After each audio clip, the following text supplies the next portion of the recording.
All right, well, it's the top of the hour right now. I think we can go ahead and get started. Good morning, everyone, and welcome. Thank you for joining us for today's webinar, How Graphics and Signage Drive Occupancy and Increase Property Value. My name is David Villarina, and I'm with the marketing department at ARC. We're pleased to have 5 experts with us today who bring extensive experience working with property managers, real estate organizations, and facilities teams to help transform properties through environmental graphics and other visual solutions. Joining us today are Darren Morehouse, Scott Swedler, Craig Callis, and Grant Hale. They'll be sharing practical examples and perspectives on how graphics can improve the experience of a property, strengthen its marketability, and ultimately support occupancy and property value. You may have questions during our session today. Feel free to add those in the chat window or send them directly to myself or ARC Communications. We'll circle back at the end of the session and answer all of those questions that accumulate in the chat window. Guiding today's discussion is our moderator, David Trask, who is ARC's Senior Director of Customer Education and Success. David has many years of experience with property owners and managers, and we're pleased to have him on today. With that, I'll turn it over to you, David. Thank you. Hey, thanks, David. And thank you to our rock star panelists here. And I really am excited about this. When David reached out to me and the marketing team reached out to me about potentially moderating this, I was excited. This is near and dear to my heart. And I started out with ARC on the color side of our house. So doing graphics, doing signage, and the crew that we have here assembled is just top notch. So let's jump in and let me give you kind of the backstory on who we are. And ARC's a national visual communications partner for property owners. So we deal with property owners, managers, and institutions, and we do environmental graphics, signage, wayfinding, window and vacancy wraps, and all other kinds of signage that you're going to have at your different facilities. But at the end of the day, we deliver it through a digital storefront. And it's all centralized, so it's easy to organize and easy to find all of that information that you need real time. But also, we offer scanning and BIM services and digital twins and also asset data. So at the end of the day, we're here to service you, whatever your needs are. But the challenge that we've seen over and over again over the years has been the difference that as the industry is changing, and it's a really competitive market right now, especially on the real estate side. So we encourage people to think differently and look at things differently on how you approach your signage, how you approach your site, and how you really encourage people to come to your site and take a look at your site. So why now? So the competitive set has changed. So competition extends beyond just location. So think about comparable buildings or even comparable rents, all right, in your area. It really comes down to how it feels for people as well. And also tenants really evaluate experience, not just square footage. They're thinking the walk from the car to the desk. And that should be part of your pitch when you're thinking about, and you've got people visiting your site, is what is that user experience? What is that experience for the people when they pull up to your site? But also how hybrid work reshapes expectations. The office must be worth the commute. It's people were used to working from home, but now if they're required to even come in part-time, what is that experience to get there? And then when they get there, setting that bar for your team.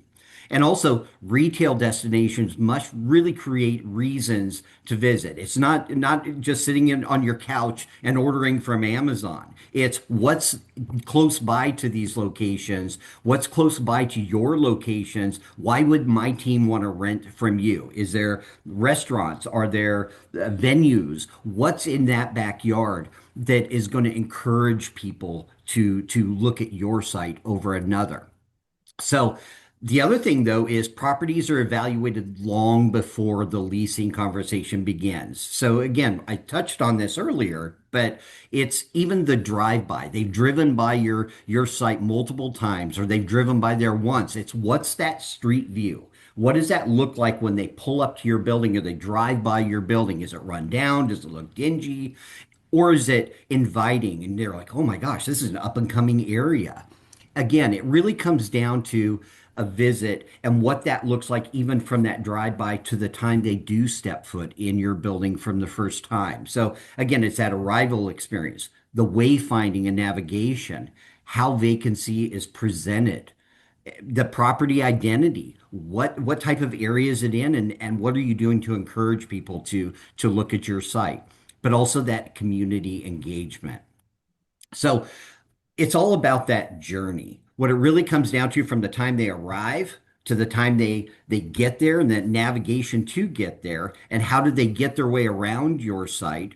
Also the engagement when they are there, right? So the think about it from the where when I get on site to the time I leave at the end of the day, but also what's that leasing experience? So is it are you selling the space? Meaning, are you showing what the possibilities are with that space? And then also, what are some of the things that you're doing to retain those tenants? What are some of the ways that you're keeping your other tenants invited into the conversation? And how are you developing that relationship to really share what's coming next? And then what visually are you doing to keep them, right?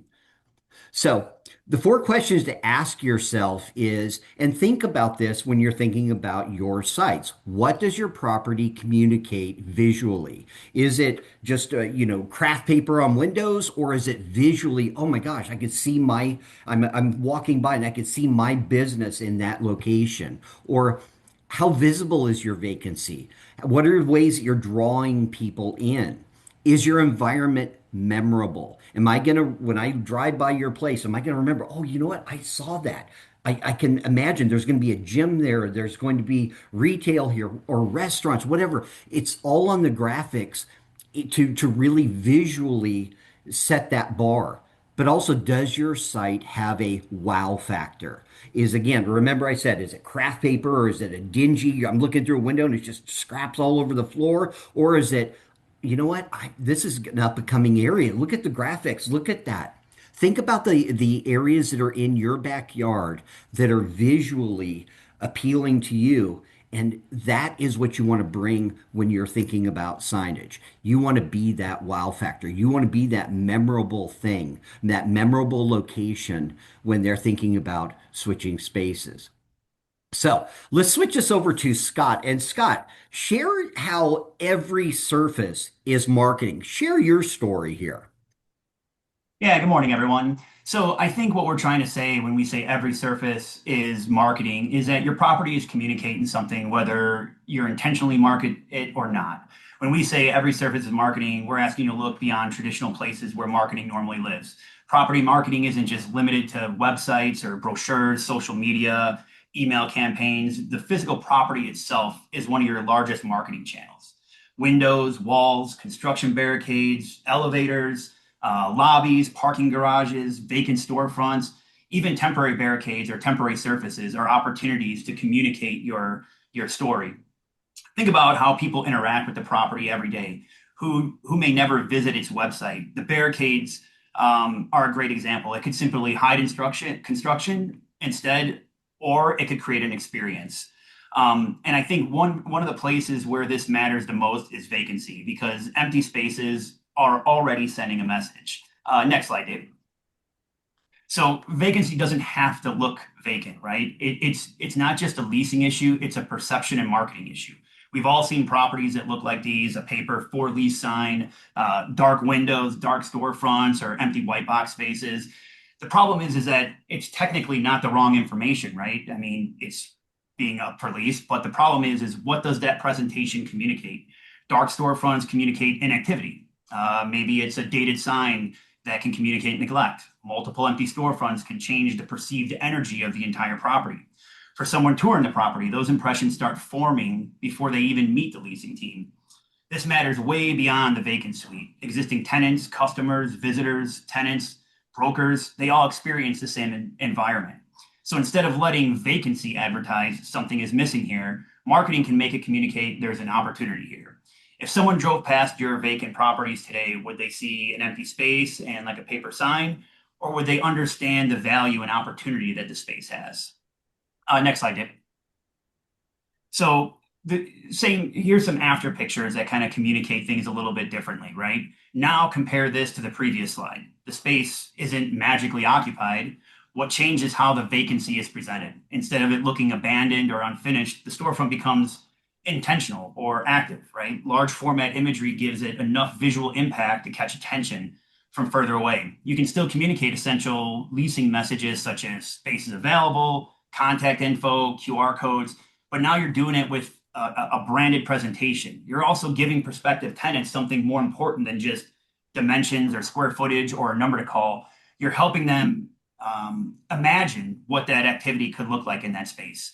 And the difference between simply announcing, for lease or vacancy, it just makes the space sell the opportunity. Next slide. So there isn't just one universal solution for this, right? The opportunity is to build a toolkit, I guess you could say. Window wraps and frosted graphics, they can clean up the sightliness, conceal unfinished interiors, or create a much more intentional exterior. Leasing graphics with a call to action can turn foot traffic into potential leads. Don't make someone search for a listing or have to call 10 numbers or visit different websites or find the website on their own. Give them an immediate next step. So that way they know who to call and where to go. Community and placemaking messages also can sell the suite. Talk about restaurants, transit, entertainment, amenities, neighborhood growth, and what it actually means to live and work there. Future tenant announcements. So if you have anchor tenants that are coming in, it can create momentum. Coming soon creates that there's progress rather than just vacancy. And don't underestimate QR codes, right? They can connect physical marketing directly to your digital marketing, listing pages, virtual tours, floor plans, broker information, and lead forms. Most importantly, the property marketing team can create or change the story depending on the leasing objective. Available space should always be presented as a story and not a gap. This is where property marketing and leasing can really work together. Leasing knows that prospects are asking for, right? Marketing turns those answers into a physical campaign. Next slide. So wayfinding is part of the customer experience and therefore should be part of the branding, right? Wayfinding doesn't always get thought of as marketing, but it absolutely affects how people perceive a property. Think about arriving somewhere you've never been before. I can't tell you how many times I show up for a site survey and I walk around 10 minutes trying to find how to get in or where to park or what floor I'm supposed to be on. If you're immediately confused about where to park, which entrance to use, where the elevator is, how to find a suite, your experience with that property has already started negatively, right? Use wayfinding to reduce friction. People get where they're going without backtracking or having to ask employees for directions. Accessibility is also essential, right? The environment needs to work for every visitor, not just people familiar with the building. Better navigation can reduce repetitive questions and complaints to security, to reception, or to your property management team. Most importantly, a well-signed property feels like a well-managed property. And I think that's key, right? People aren't ever going to compliment great wayfinding, but they will absolutely tell you when it's bad. Next slide. So what are some of the leading property groups that we're working with doing? I think they're creating a core message, right? They want to treat the property groups and the infrastructure as a storyline, not just a one-off print project.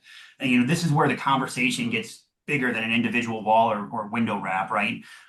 Property groups that are looking at environmental graphics, they're looking at it in basically three different ways, I find. First, obviously, is a leasing tool, right? The marketing message shouldn't just stop at, hey, here's my listing, right? It can start outside of a building, continue through the entrance, and carry directly into a vacant suite. The space also helps itself with the leasing presentation. Second is retention, right? Property marketing shouldn't end once the lease is signed. Tenants continually experience the building, right? So updated, intentional environments that communicate that the ownership is continuing to invest in the property, that's a huge thing, right? And like I said earlier, showing progress and momentum in the space that others are interested in this space too. This is a growing, thriving area. And that matters when tenants are evaluating their experience because eventually they're going to approach renewal and they want to know that the ownership has their back and is willing to grow with them. Third, brand infrastructure, right? Organizing and managing multiple buildings across different markets, consistency becomes extremely important, right? So if you have multiple properties everywhere, and you have built a reputation, you want to communicate that to your possible tenants.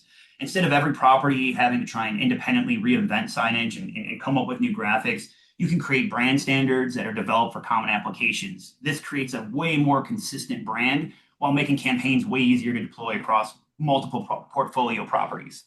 I think the goal here really is to think about building um, is to think building by building or graphic by graphic. It's really to create a repeatable property marketing system. We all have digital marketing, and that's usually really, really great, right? It always has a great polished website. There's beautiful renderings on there. Leasing materials on printed paper or leasing booklets are always available. But then you go to the property, right? And it doesn't communicate the same thing that those marketing pieces are. The physical experience that you go at the building needs to live up to that marketing promise that you have in your website or your marketing materials. Scott, and Um, what you were saying there is interesting too, because through your presentation, I was thinking about from you're really painting a picture for not just the existing tenant, but for future tenants as well. I love this. I think this is really, really exciting. The possibilities are endless with this type of signage, and really thank you for sharing your story here, because I think this really paints the picture for what's possible too on those available spaces. And let's switch it over here to Craig. So Craig, share a little bit about campus environments and from the recruiting standpoint. You've got some really exciting stories to share with this.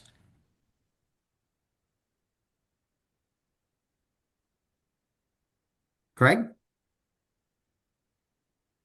Oh, thanks, David, for the introduction. Thank you for that. And Scott, great job on yours. Again, every surface communicates, and the temporary construction conditions affect everyone's perception. So, this particular banners are surrounding the Student Union project here at Cal State Long Beach, also known as the Future U. It's a $315 million renovation and expansion project that's going to become part of the Cal State Long Beach legacy. Next slide.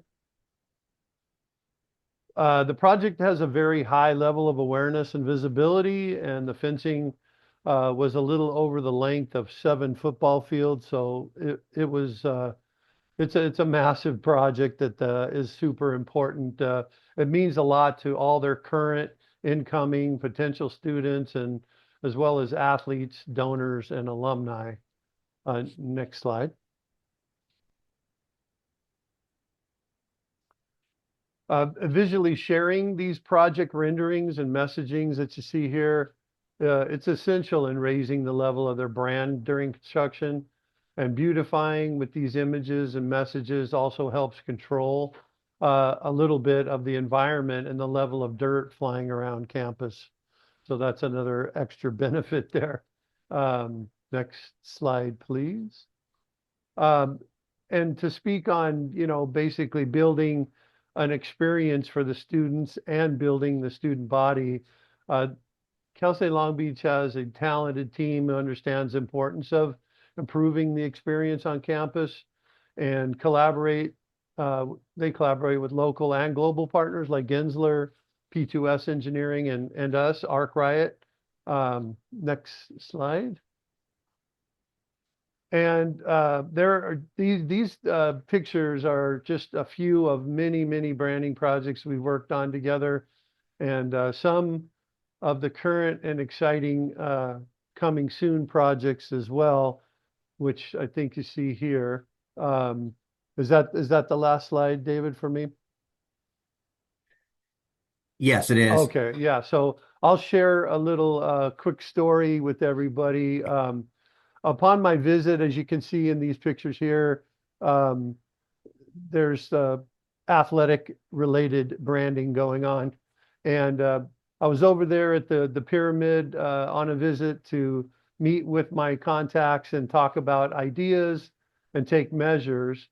And as I was in there with my laser measuring tool and hand tape measure, a family happens to walk in, and they were on a tour uh, as a family, but they're recruiting their son for the basketball team. So lo and behold, the father comes over and approaches me and he says, "Hey, I was told that the school's working on some new graphics for the basketball team." And I said, "Yes, that's why I'm here, and that's we're going to make it happen, and you guys are going to be impressed with everything." And uh, when they had finished their tour, he came back over to me as I was still there taking measures, and he asked me, "You're still here?" And I told him, "Yeah, they told me to stay here until you were finished with your tour." He had a good laugh.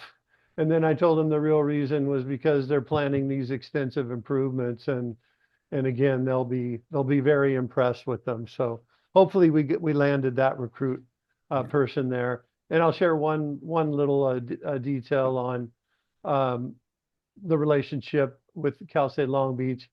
Uh, Over the last 12 years, we worked closely with the design and construction team and end users to build a great partnership to help grow their brand and student body at the same time. And to speak to the growth of the student body, in 2018, Cal State Long Beach had 37,476 students prior to the pandemic in 2020. And after the pandemic, in the fall of 25-26, they have grown their enrollment 12.5%. And so they have now 42,174 students there on campus. You know what I love about what you're saying there too is the partnership. It's really, aligning yourself, aligning the with the organization to recruit, to encourage people. I work with folks all the time in facilities, and they tell me all the time that, the walkthrough when someone first gets to the campus, it's that first impression. And if the first impression is that they roll up to your site, they go down that drive, to the main entrance of your site, and all they see is a bunch of, fencing and it's big construction projects. It's dirty. It's all over the place. To visually be able to say, I'm putting up these graphics that are going to show what's coming, what's next, and that we're always growing. I think that's a powerful thing, and especially when you can partner and like you said with the story for the recruit, partnering with them to make that recruiting experience meaningful too. You want them to remember, wow, they're really growing, or wow, this is coming. It's that wow factor. And thanks for sharing that, Craig. Thanks, David. Yeah, great points there, and they all match up with what's really happening on campus. That's That's great. great. And let's switch over here and we're going to throw this one across the pond here. So, Darren, talk a little bit about the retail as an experience business and your involvement with some major retailers. Thank you, David. Yes, good morning to everybody and good evening for those folks in Europe. Firstly, I'd start by apologising. I'm the one with the strange accent, so hopefully I don't talk too fast, and hopefully a lot of our American visitors can understand my funny accent. So thanks, David. Yes, I'd like to spend the next few minutes really discussing the market trends, customer experiences that we're seeing, and we've got first-hand experience in the real estate environment. Next slide. So we are finding that retail is increasingly experiential and consumers expect experiences. When we talk about this, firsthand we're seeing that entertainment and immersion drive footfall. And really these impactful environments really do extend dwell time. What we're finding that activations turn footfall into destination event. And these create on their own these social media moments, those activities. And we all know the world we live in with social media that go viral. And now, we're finding folks who are visiting the mall, etc., are coming along and really want to be on their social channels, extending that. We may say, what does that mean? What this means in our experience is that we're actually turning the property of the mall into a go-to destination.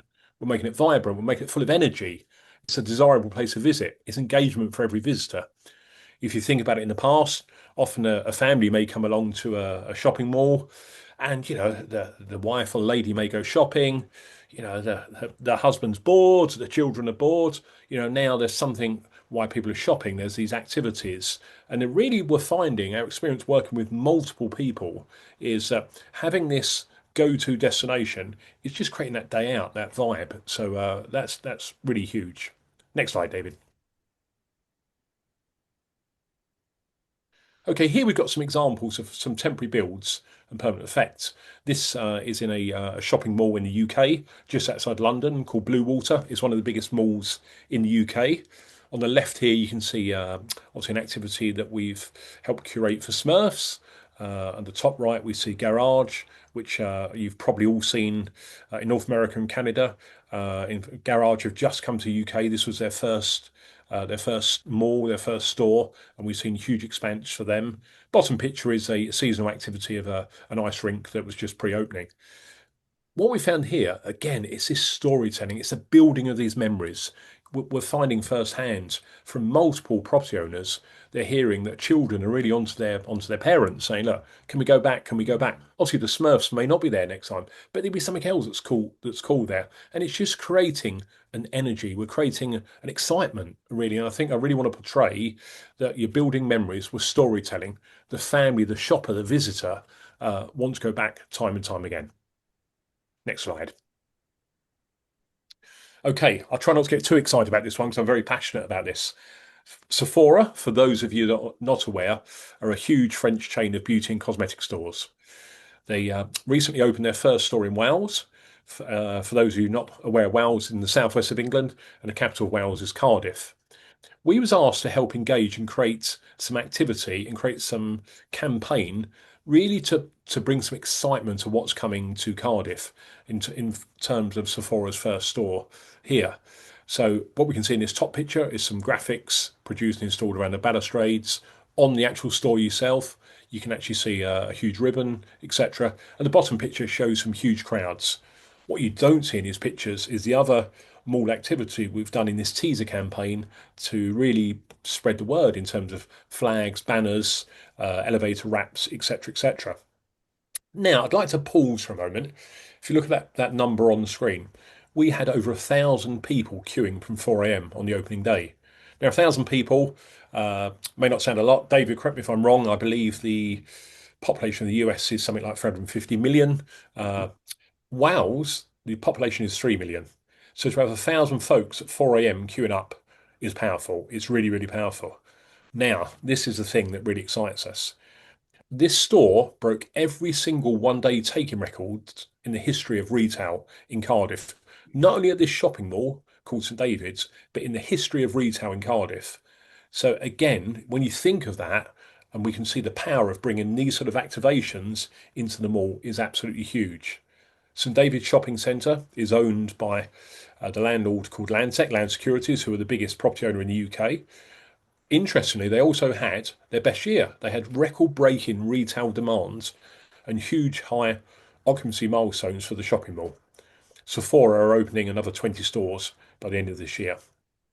Next slide. Okay, in terms of what else, the trends we're seeing a huge uptake in technology here in Europe to understand and use the mall and the property better. We have helped laser scan over 15 million square foot of shopping mall, and we scan that against what we call a single version of truth. No longer do we have drawings everywhere. Some may be out of date. You've got to find a facilities manager, something in a filing cabinet, and so on and so forth. We have everything in one place. We create a 3D point cloud. This has phenomenal usage. One of the best uses we've seen regarding this and around this is attracting new tenants to properties. In the past, and I'm sure it's very similar in the US, effectively PowerPoint documents were sent out to a prospective tenant. A PDF was sent out. And these sort of documents may list the usual things of the footfall and all of the great facts about the property. And it may show some images of the mall with some other brands in there. If you think about this for a moment, now using the point cloud technology, when the property owner wants to target a new brand, they can now create an interactive fly through. One can wear a headset or have an MP4 video, and effectively they can see their brands in real life in the mall. No longer a static PDF, no longer a static PowerPoint. They can actually see what their brand looks like in the mall, in the busy mall at 3 p.m. in the afternoon. Perhaps the sunshine is streaming through the window, and suddenly it brings an energy and a vibrancy and a life to something they couldn't have before. They can walk and take their customer journey so that when they commercialize, they can walk around and see all of their flags or banners in the mall. Not only that, huge other benefits having this software for the property owner in terms of having a digital twin, connecting that digital twin to enterprise asset management software, facility software. So everything is one place. When the mall needs updating, when measurements need taking, not only from a graphic point of view, but we're seeing huge benefits in using technology to understand the property better. Next slide. And you'll all be pleased to know this is the last slide for me, so I won't ramble on too much for you. Okay, I don't know if anyone's seen these. We're seeing a real uptake on these avatars. We're seeing them particularly used in the Middle East, in UAE, and we're starting to see them more and more in Europe. What is an avatar? For those of you that are not aware, it's basically a digital person one can approach, and you go up to the avatar and you ask it, where is a restroom? Where is a certain brand I'm looking for? Where is the restaurant I want to go to? And in real time, the avatar communicates with you, and it communicates with you in 30 plus languages. It's real time fluency. And that's so important. How many of us have all been to a mall and you're looking at an outdated map and there's brands that are crossed out and it's not accurate? You maybe not can understand the orientation of that map. You know, you're looking for the restroom, the children are, really need the restroom, and you get lost, etc. Now, this sort of thing massively helps anticipating those needs. It's connecting, it's curating that dining experience. And the last thing, really, we don't like to talk about it, is critical moments. God forbid if there's an emergency protocol and we've got some visual wayfinding or security integration, we can actually communicate that in real time to the mall. So we see this very much as a future in the environment. And that's all for me, David. Yeah, Darren, thank you for sharing that. And a few things that I want to that really resonated with me and what you said there is uh, the future, especially what we see on screen right now. The future of signage, the future of technology is really powerful. But you brought something up earlier too that I thought was so impactful. It's the social media side of it, the creating those viral moments, and it all comes down to getting foot traffic, getting people in the door too. And I was thinking when you had the Smurf image up there, how many families took a selfie with that? And again, even with the Sephora image that you had up there and the graphics that you did, which were incredible. It's about getting people in the door, and it's the people that are doing social media posts to get their friends to come, and then again, it's just those viral moments, and it's all visually. It's the graphics behind it that are pulling the people in. Just incredible work there. So let's switch over here, Grant, to the consistency at the portfolio scale and share your insights here. Yeah, thanks, David. Looking at this, it's a great example of ARC's core competency here with post and panel window graphics. But this project it's a really unique, and it kind of speaks to our footprint as a service and our dedication to service here. So you can go to the next slide. So this was a unique opportunity where three portfolios were combining, and this happens a lot in this industry. Three portfolios are combining and becoming one large national portfolio. So what we did is we created a centralized digital storefront to handle all the orders coming in, and the orders were then processed by our local service centers. So you can see here's a quick snapshot of the digital storefront, real nice and easy leasing signs in a real clean workflow. And then down here is a nice snapshot of ARC Document Solutions, right? Creative Imaging, our national or international footprint here. The big key thing for this is not only were the portfolios combining, but they all had different branding. Everything had to get stripped out. Everybody had to do site surveys. And they needed to get this done fast. They needed to get quick to market kind of solution here. So one of the big things that we did was we were able to get this turned around for over 160 locations within 30, 45 days. So that was a big win, a big feather in our cap that we were able to get this turned around and rebranded for our new partner, Perform Properties. So you can go to the next slide. So this project was, it's kind of our core competency. Everybody's familiar with post and panel signs. It looks, nice and easy. Obviously they had some outdated signs that we had to remove and get those out of the off the properties, and then outfit with post and panels and window graphics. I think David, you talked about the drive-by when you're going to the property and you see the branding out there, and then when you're in the property and you see the spaces available. This is a core competency for Arc Document Solutions, being able to jump in and help. But this project was not only just putting holes in the ground and putting posts in, but we were doing site locate, site surveys. We built production down to the screw and installation guidelines. So this was a really big team win for our company and a national brand that was created. You can go to the next slide. And with this partnership, we had kind of here on the left, kind of their core products that they started with highway signs, pylon signs, awareness signs, and window graphics. But since then, we've grown as a partnership, and we're able to use some of our expertise and offer them some new solutions to add and keep growing their business with Arc Document Solutions and growing their brand awareness throughout the country. So, yep, there you go. So everyone, thank you so much for sharing your insights on these different signage and different just ways to brand yourselves and brand your specific sites. And my key takeaways from what I've heard from everybody is really consistency too. It comes down to, how do I get exposure to the community? How do I get exposure to the people who would rent my spaces? And also go to my spaces. And again, I think what it really comes down to is the graphics and signage can do a lot of things, but it supports leasing and reduces that perceived vacancy. Even though you may have some vacancies throughout your portfolio, it doesn't have to look like an empty shell with that people can see in and see a dirty floor. You can change that mindset about your facilities, but also improve that tenant experience and retention. Keep the people you have while you're still recruiting, and use it as a tool for that retention, that get your current tenants excited about what's coming too and the possibilities.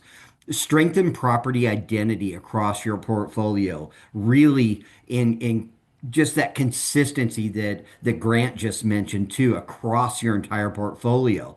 Also, modernize aging assets without capital rebuild. Paint that picture for them.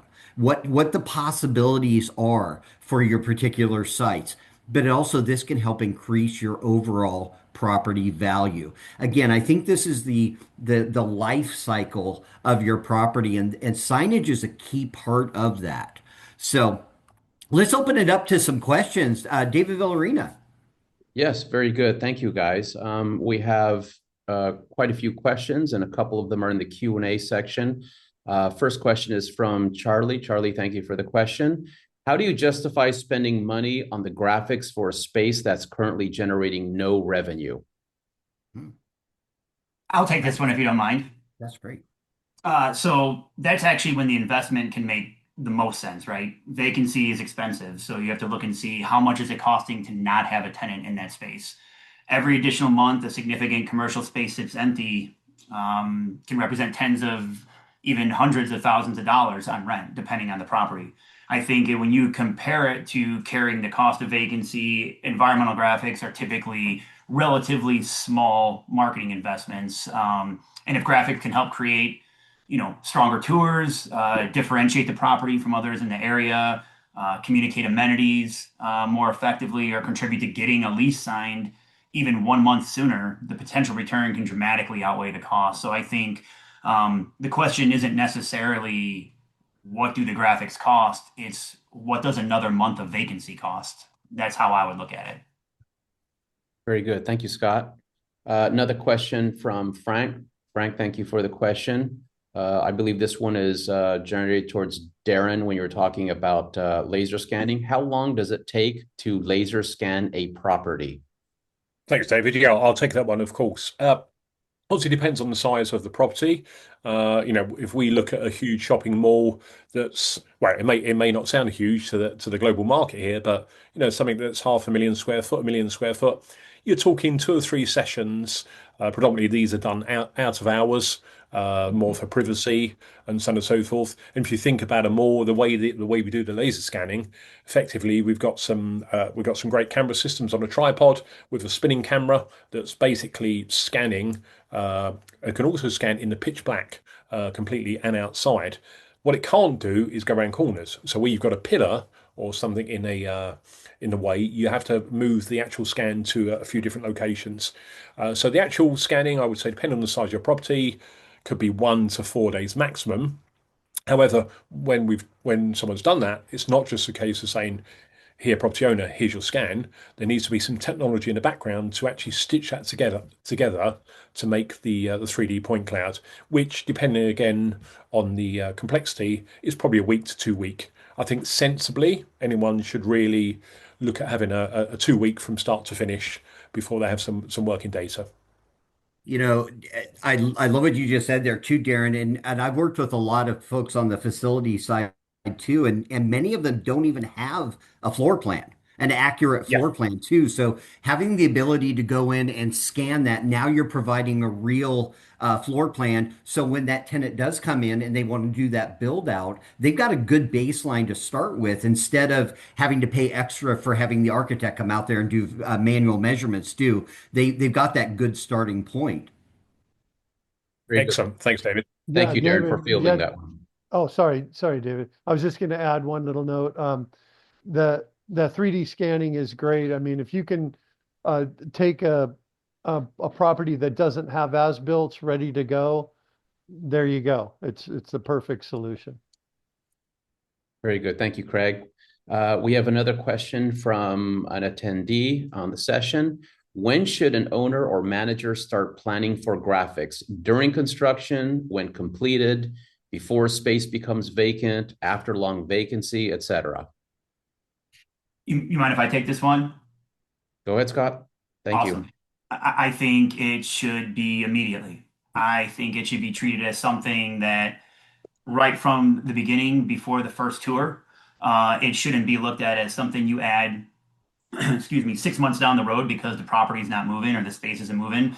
It should be a part of the original marketing plan alongside, photos, renderings, your digital listings, any staging or broker materials.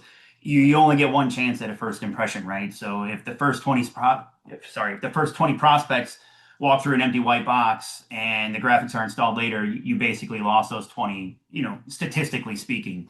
A relatively, small investment up front can make a tour afterwards way more productive. I think that you don't wait until a space isn't leasing to start making that investment inside the space. You have to do it right from the beginning. I remember even 5 years ago when we were doing graphics, it was maybe, hey, do we have enough budget left at the end of everything else, at the end of construction? Maybe we'll squeeze this in. And I would say now, typically we're brought in on projects right from the beginning, and there's way more money allocated to that, whether it's leasing graphics or environmental graphics inside of a new tenant space.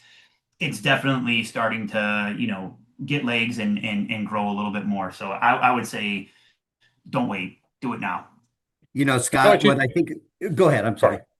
No, I was going to say, if I can just add to that, and Scott's so on the money with that, of course. I know Scott and the rest of the cohort on here got a similar approach. I think as well, whether skill comes in and having the right partner is what you do, rather than someone coming along and say, "Hey, we don't know what to do." I know Scott does similar. Everyone on this call does. We've been helping clients with their creative approach and effectively having 6 different ways of communicating. So when the tenants come in, they're not sure what to do, we can create that wow and selfie moment, that sort of social media activity, whether it's some beautiful graphic.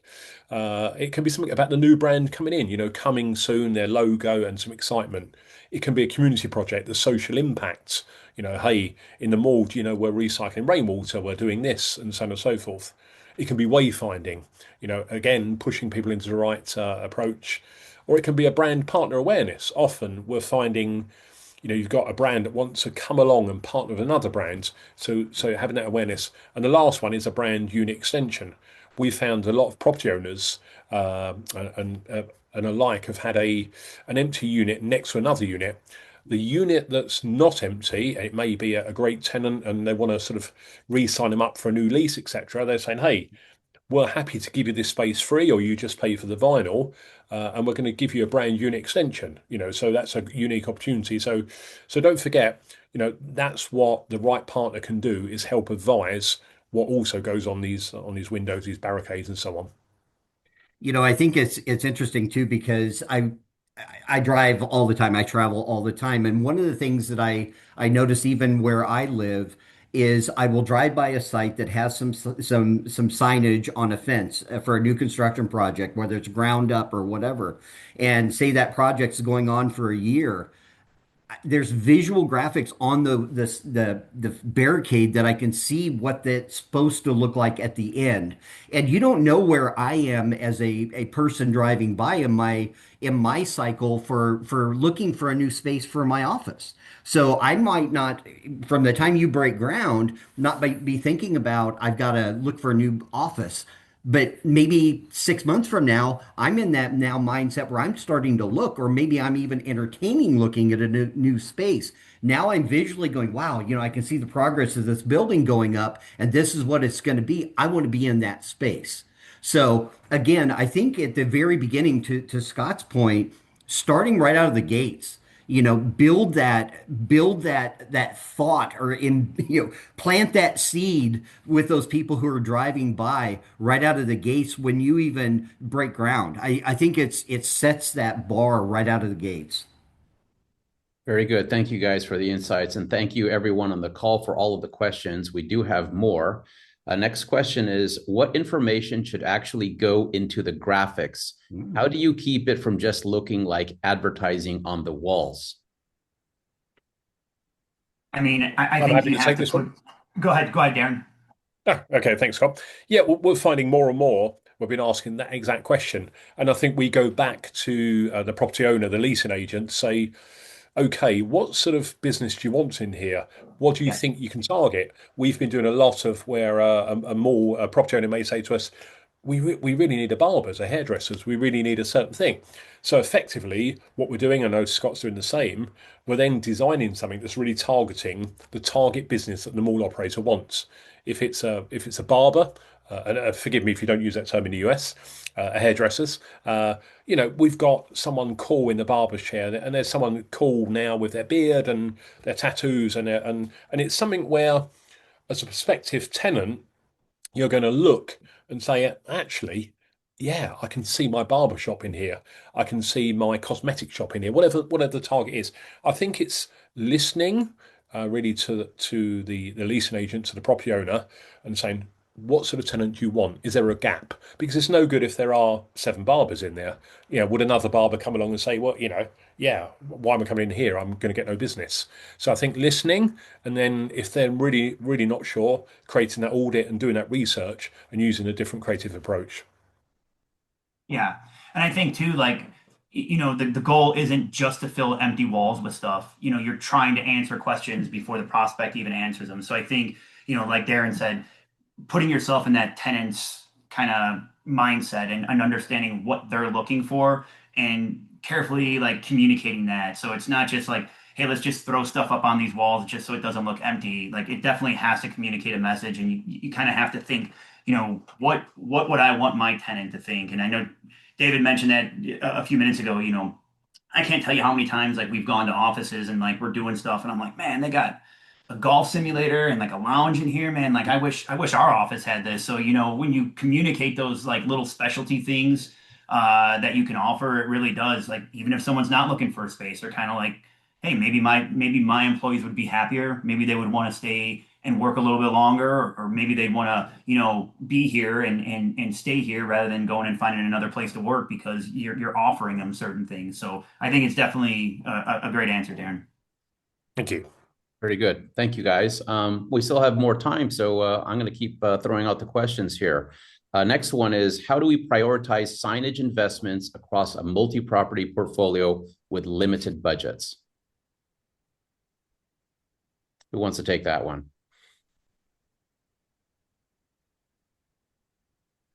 Grant, I think Well, that's I right was up gonna your alley, say, man. yeah, I mean, if you're looking at multi-property, I would focus on the actual places where you have the vacancy. Put your money there. Like these guys are saying, share the exciting points and messaging of the actual facility. So if there's anything that's going to drive business, that's the branding you need to put on the graphics, and then the graphics need to be in the place where you're actually selling that retail space. And then I would focus outward and then look at, branding awareness for driving traffic into the facility. But if you're going to be, selling a space, you need that space to look like it's, available and leasing. Thank you, Grant. Available for Uh, leasing. Next question. What are really common mistakes owners or managers make on an early signage project and how to avoid them? I think we touched a little bit upon this, but I'll let someone field it I'm regardless. happy to take that one. Yeah, please do. Yeah, so in our experience, it's actually taking your time and to understand what you're trying to do. What we don't want to see is a knee-jerk reaction. We don't want a leasing agent, a property owner, to say, "Yeah, we got no one in here. This property has been empty for so many months. Quick, let's slap some vinyl on the glazing." It's not about that. For us, it's to ask those relevant questions to say, "Okay, why has this unit been empty for the period of time? What sort of business, as I said earlier, are we trying to attract here? What are your key messaging points?" And to what Scott said, and I'm a huge fan of this, we don't really want to sort of mix up and mash up of graphics just to fill a space. It's got to be clean. It's got to be consistent. It's got to be on brand. We've got to have a QR code. Big fan of the QR code to take you to some information about the property. And not only that, in the UK and Europe in particular, for many years we would have leasing agents. I don't know if it's the same in the US, sort of name and phone number, and it goes out of date. So now you just scan the QR code. So I think it's having a measured approach, listening to the customer, to the property owner, and asking the relevant questions. Who is your target audience? What are you trying to do? Are there any particular messages that we want to create here? And having a professional, clean approach.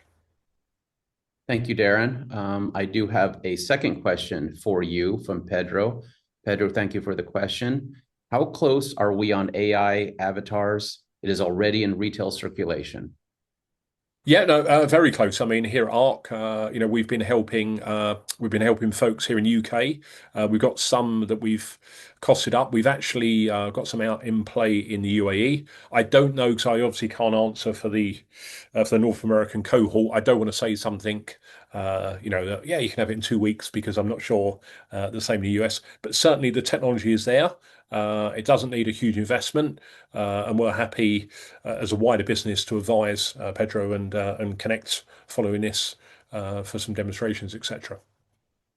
Very Yeah, good. and I Thank you, mean, Darren. even on the US side, even though we may not have those AI avatars, I mean, we still have digital screens that can be controlled by a main property management team and can push content out across the country. They're also interactive, so people can use them as wayfinding or interactive in like a small office space or a large office space where they can click on floor plans and see different things and different amenities. So while it might not be as robust as what Darren's saying, it's still an interactive version of that that we can help support and find something that works for your team. Thank you. I have another question, which we've touched upon partially, but I will ask it for the group. When you're adding graphics to mall windows to attract tenants, what are all the different considerations and strategies to consider? I think branding is key, right? I mean, I work with several large mall property owners, and branding is always the main focus, right? Making sure that there's a consistent message across properties. So, you have a consistent look and a consistent feel. The messaging is consistent. Just kind of randomly throwing some things up, or we see a lot of times where the windows are just painted black, and then there's a couple of signs here and there just kind of letting people know that it's empty. Again, kind of like at the beginning of my presentation, have less is not always, having less in there or just very basic stuff doesn't really communicate to a future tenant what it could be. So I think one, making sure that it's consistent with your properties and in your branding, and then two, making sure you're drawing in lifestyle images, talking about other anchor tenants that are around there.